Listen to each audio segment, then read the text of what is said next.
Hello everyone, welcome to my channel Middleware Technologies. Today we are going to see how we can deploy a Spring Boot based application to AWS ECS cluster.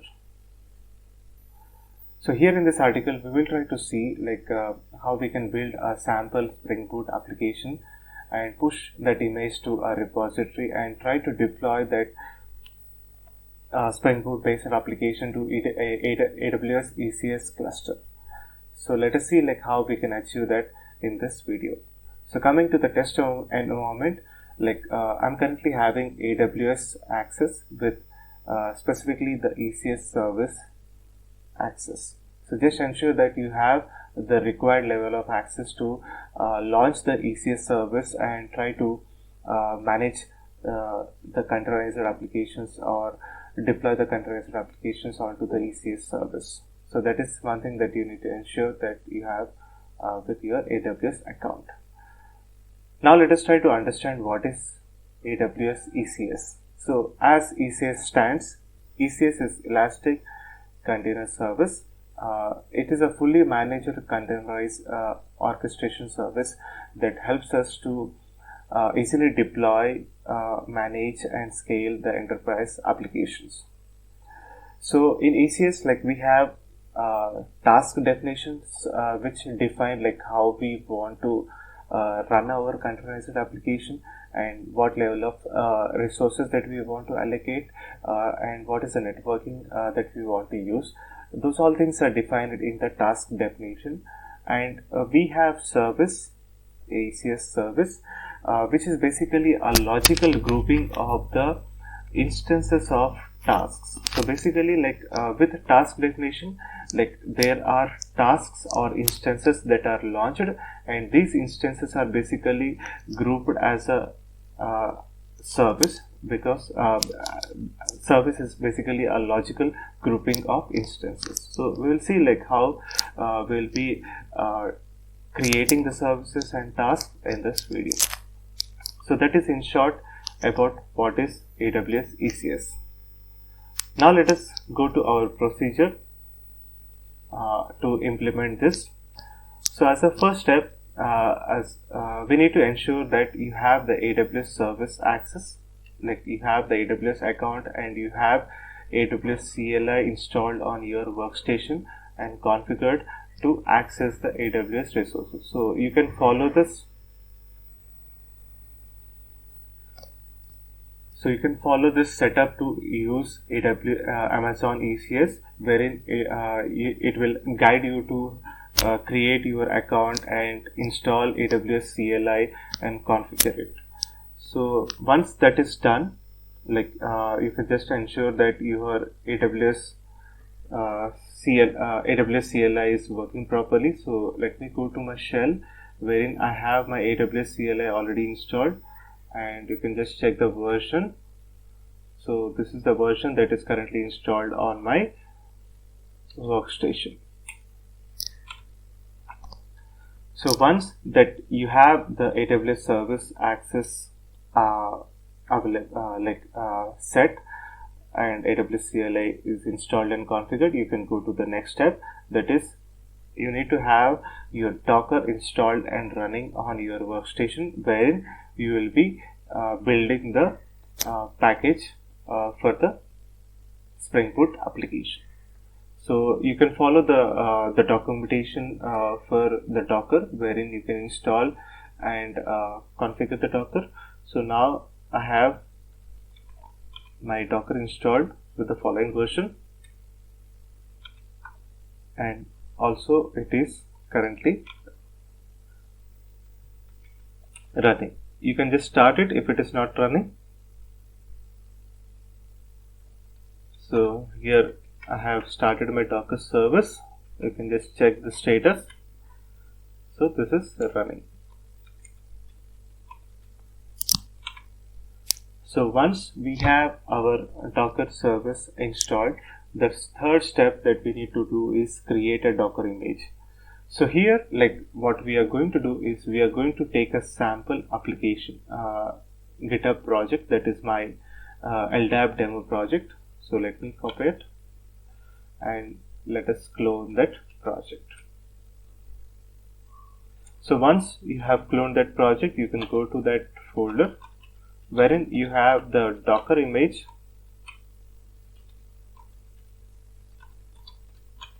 So this is a very basic Docker image wherein we have OpenJDK, on top of which we are configuring the user and group,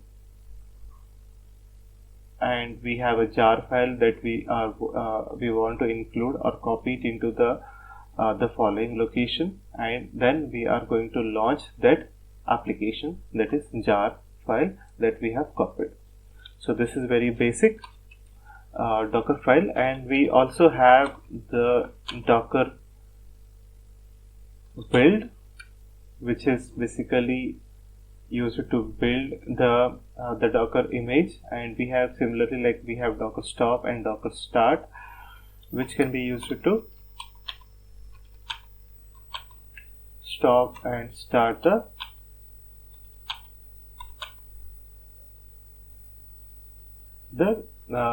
application. So we will not be using that one, but this is for just reference purpose, that you have these scripts already available in this repository.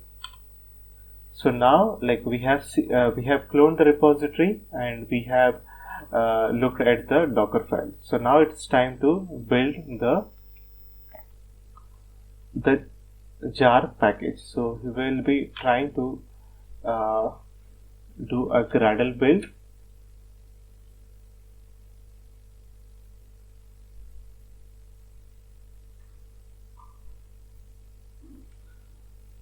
Let me clear my screen, and this is going to create our build folder with libs folder, wherein we will have the LDAP demo package or the jar file ready. And this is the jar file that we are going to include it in our Docker image. So now, once the jar file is ready, like we can just do a Docker build, which will create our Docker image.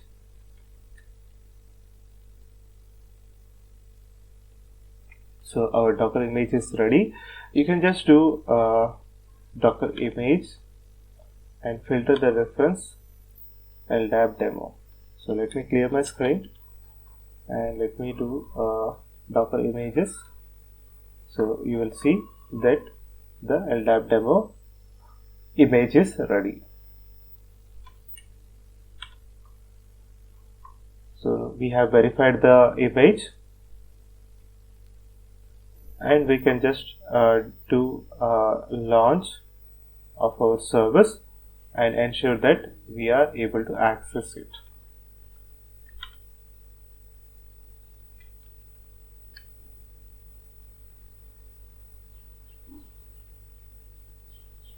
So our image version is 1. So let me clear my screen and let me launch it with this. And you can just verify with Docker PS, like you have the LDAP demo application up and running.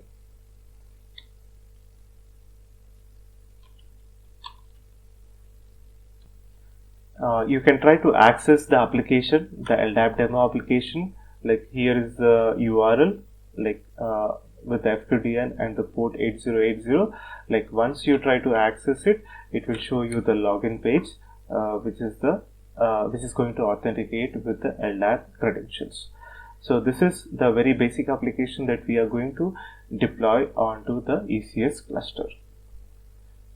So we have verified the access to the application using the following URL. So now let us go to our step 4, that is creating a ECR repository. So in order to use the images in AWS, like what we are going to do is we are going to create a Elastic Container Repository wherein we will be storing our Docker images, which will be further utilized by the ECS service to push or pull the images from that repository. So here is the command that we are going to use in order to create the AWS ECR repository. So let me copy this and paste it over here, and the region, like you can just update with the region that wherein you want to install the or create this repository. So let me create this repository.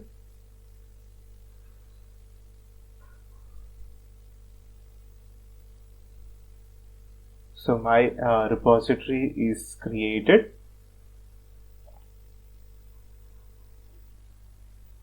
Let me clear my screen. And now let us go to our next step, that is authenticate to the default registry.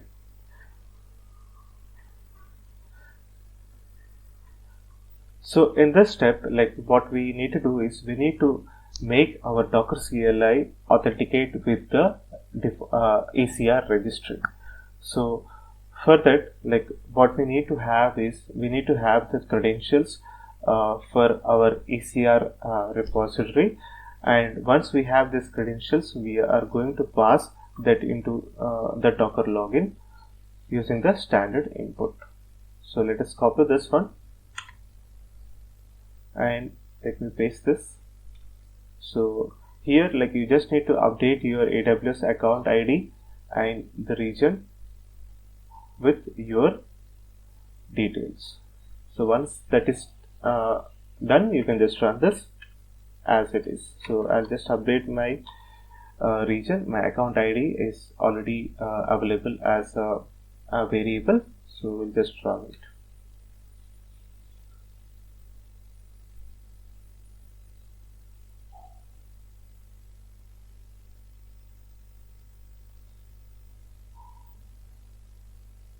Let me clear my screen. I need to do $AWS account ID and US East region. Okay, let me clear my screen.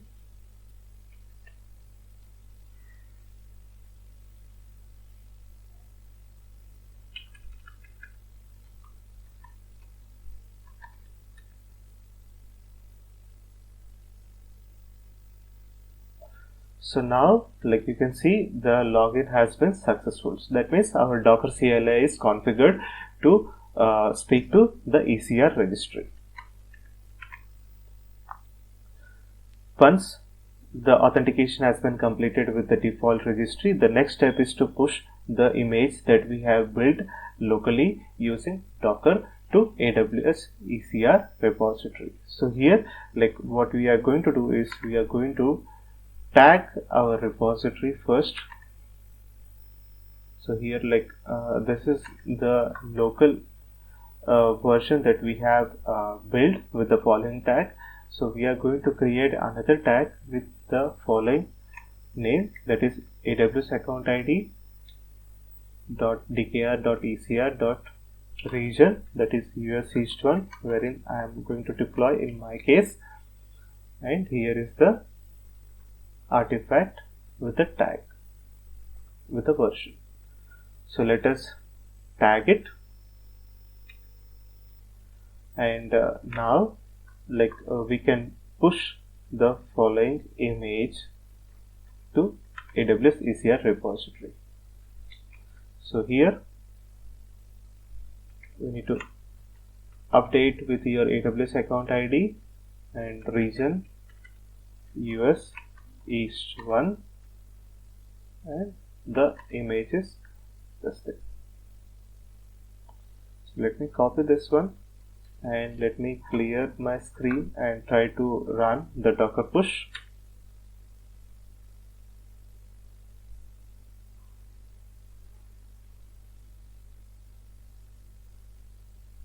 So an image does not exist with the following tag Docker images.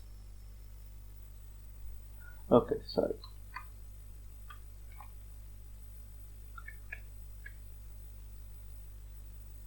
So here, like it needs to be US East 1.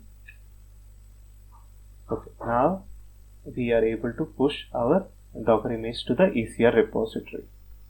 Okay, now the image has been pushed to the ECR repository. Let me clear my screen, and now it is time to create the ECS cluster. So in step 7, like what we are going to do is we are going to create a ECS cluster which is going to run our containerized application. So in order to run the containerized application, we need to have some kind of an infrastructure on top of which the containers can be launched. So in ECS, like the infrastructure layer supports like 3 different options. That one is AWS EC2, wherein we can use AWS EC2 instances to launch our containers, or we can use AWS Fargate, which is a serverless feature which we can use in order to launch our containerized applications. And third option that we have is to use the on-prem service to launch our containerized application. So these are the 3 options that we have in order to launch our containerized applications in the ECS cluster. But here in this demo, like we are going to use the AWS Fargate, which is a serverless feature to launch our containerized application. So that is why the capacity provider over here is Fargate.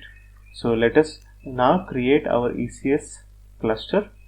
Let me copy this command, and here like we are going to create AWS ECS cluster with the following name, and the capacity provider, that is the backend infrastructure, to be Fargate. So now the cluster has been created and it is active. Let me clear my screen.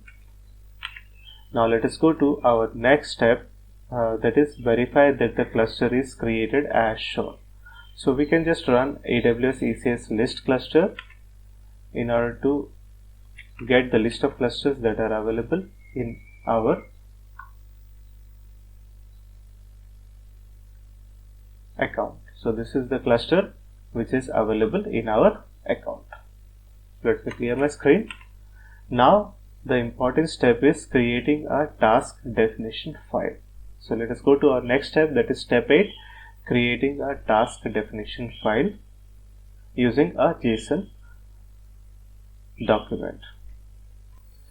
So the task definition file, basically it acts like a blueprint for our application. So it has information related to what kind of resources that we want to utilize, what kind of networking mode that we want to use for our containers, and what is the command that we want to run in order to launch our containerized application. So these type of information are stored in the task definition file that we are going to create. So here let us try to create the following file. So let me open this file which is already created in my case. So here is the file or JSON file that I have already available or ready for this demo. So this is the family of the task definition wherein we want to create this task definition. This is the networking mode that we want to use, and this is the container definition wherein it provides us with the information related to the name of the container and the image that it wants to use or pull the image, and the port mapping that we want to use for our container. And this is the command or the entry point for our application which will launch our application. And the required compatibilities is Fargate, and these are the resources that we want to utilize for our application. And this is the execution role ARN that we need to provide to make sure that the task definition file is provided with the execution role. So this one we need to create separately on the AWS portal. So you can just, let me clear my screen.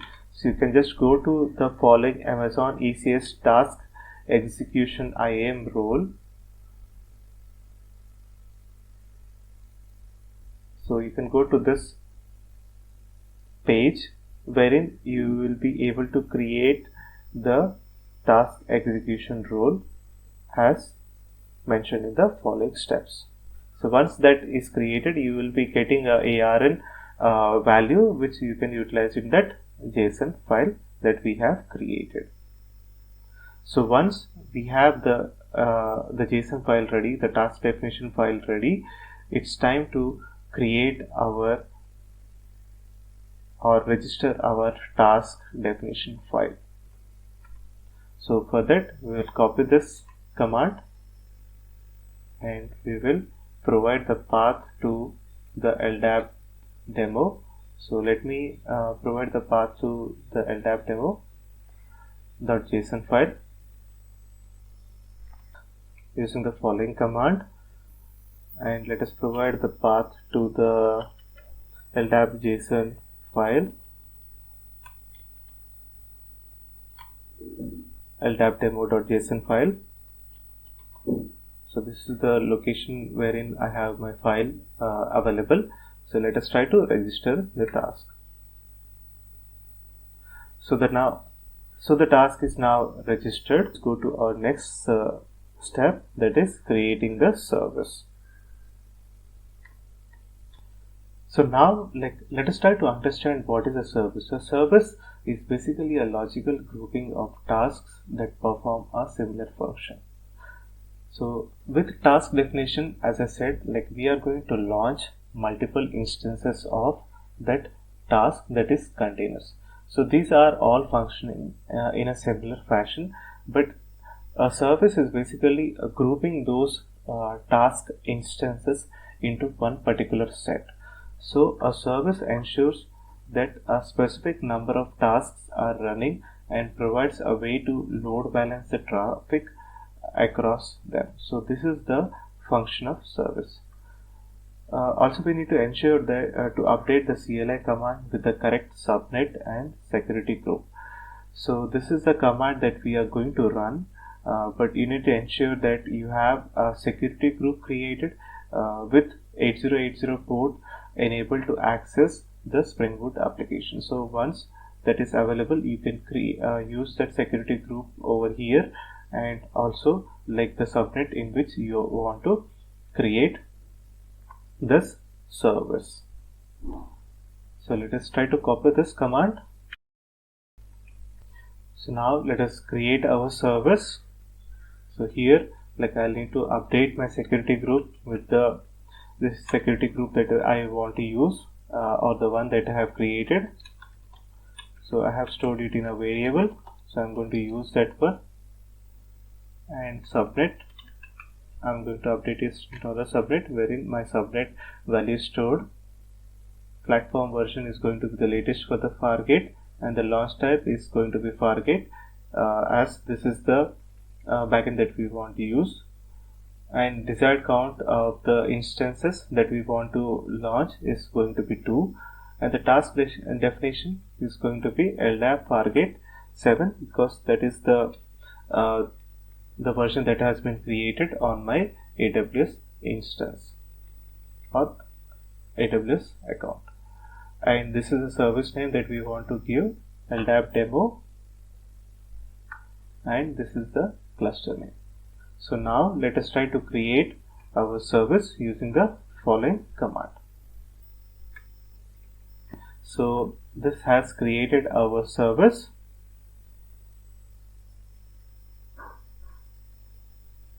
Now let me clear my screen, and now let us go to our documentation. Now let us try to view our services and tasks in the following step. So here you can do AWS ECS list services, wherein it will show the services that are available.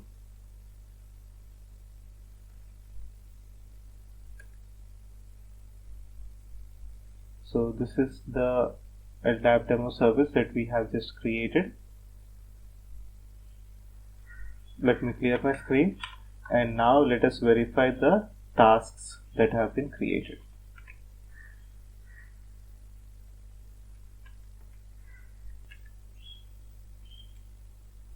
So in my case, we will have 2 tasks that are created because we have a desired count of 2 to launch our task instances. Now let me clear my screen. Let us go to our next step, that is validating our application. So now that we have our tasks running, you can go to or navigate to ECS cluster service name, tasks, and the task that has been created, and in the configuration you can grab the public IP for our service to verify the Spring Boot application. So in my case, like, I have grabbed the IP, and this is the IP,